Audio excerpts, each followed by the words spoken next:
মাঠেই গোলরক্ষকের উপর রেগে আগুন হামজা চৌধুরী। নেপালের কাছে গোল হজম করে মাঠেই রাগ ঝাড়লেন এবার হামজা চৌধুরী।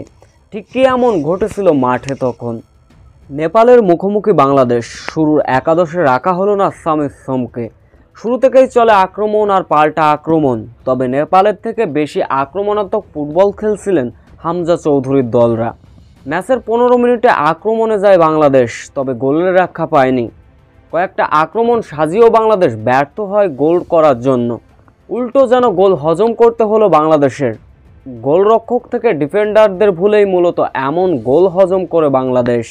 ম্যাচের বয়স যখন 29 মিনিট, তখনই বাঁ সাইড থেকে বল টেনে নিয়ে যাচ্ছিলেন নেপালি ফুটবলাররা। ডিফেন্ডাররা কি করছিলেন? দাঁড়িয়ে দাঁড়িয়ে দেখছিলেন। নেপালের দূরপাল্লার শট, সেটা রুখে দিতে পারলেন না ডিফেন্ডার থেকে গোলরক্ষক মিতুল মার্মা।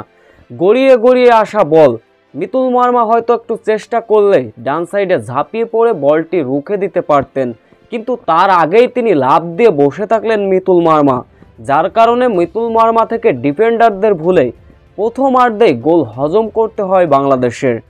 গোলরক্ষক এবং ডিফেন্ডারদের ভুলে এমন গোল হজম করে রীতিমতো মাঠে রাখতে পুষতে থাকেন হামজা চৌধুরী। হয়তোবা বলছিলেন, এমন ডিফেন্ডার এবং এমন গোলরক্ষক নিয়ে কি কখনো জয় পাওয়া সম্ভব?